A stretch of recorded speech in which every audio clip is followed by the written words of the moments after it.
Hey guys, this is... oh my god, I don't even know where to begin with this video. I have not really talked about this much.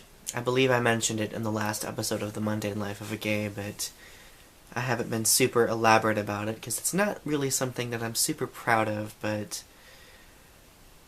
I really want to talk about body image when it comes to gay men. Many of you have heard me state many times that gay men are probably the most shallow group of people I've ever encountered when it comes to physical expectations. And keep in mind, I know that I'm attractive now, and I've worked really hard to recognize the attractiveness in myself, but there was a long time where I felt as though I was just hideous in every way, and I thought that I was unattractive.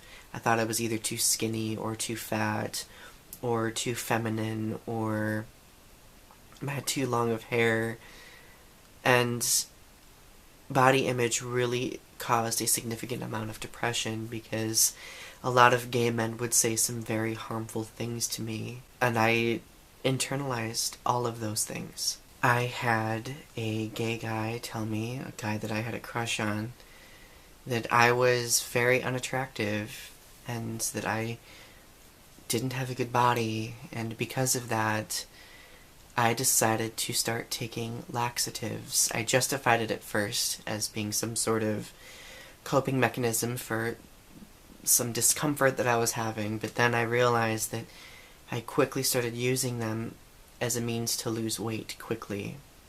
I changed my diet, I started working out for hours every day almost, and while I did fill out, I felt physically unhealthy. I felt lethargic, depressed.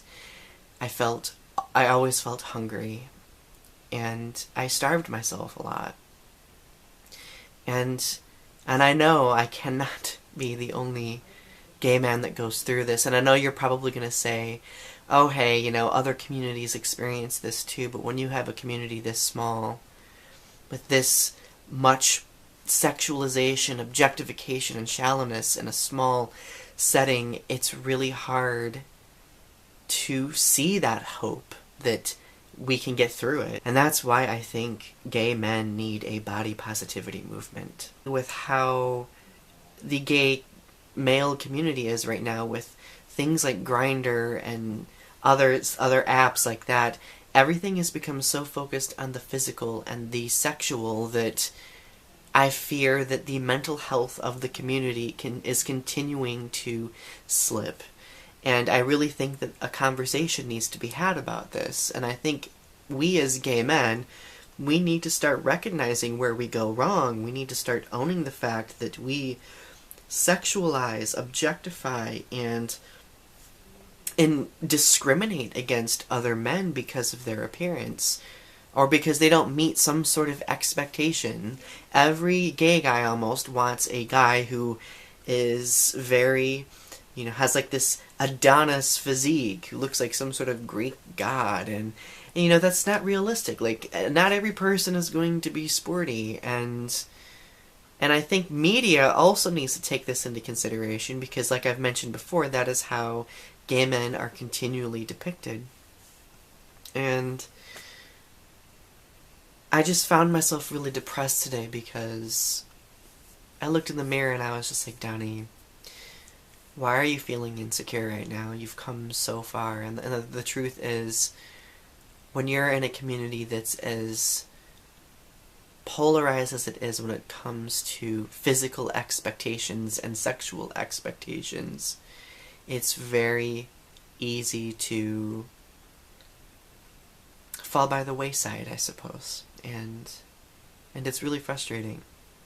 I have always, I don't really have a problem attracting guys right now. It's just, guys want one thing, and I have a lot more to offer than that. Like, I am intelligent, I have a career, I think I'm funny, I have a lot more to offer, and I get really frustrated when gay men don't acknowledge each other's identities outside of the physical. Like, for example, the other day, I re-downloaded Grindr, and just to see who was out there, because honestly, that's really the only way that gay men can meet each other nowadays. And of course, it was very, very sexually polarized, all of that jazz, but there was this one guy on there who was just like, I wish I was beautiful like everyone else. And, you know, I looked at his profile, I thought he looked beautiful, and I messaged him and I was just like, hey, you look beautiful, don't let anyone else tell you otherwise. And if I would have had someone tell me that a long time ago, when I was 18 or 19, I probably would have avoided a lot of the depression that I experienced. But I'm just saying, like, when it comes to body image, it can definitely affect a person's mental health, especially if you're in a community that's this small and has this many polarizing views on body image. So, honestly, if any community right now needs a body positivity movement, I think it is the community of gay men. And this positivity movement needs to start now. It's a conversation that will get swept under the rug because we are taught as men to not talk about painful or potentially traumatic things like this. So it needs to be discussed. And, well, you know, I've been trying to talk about this for a long time here. So this is just yet the latest example of that. So anyway, thank you guys for watching. Check out my outro portion of this video for videos and playlists, and I'll talk to you guys later.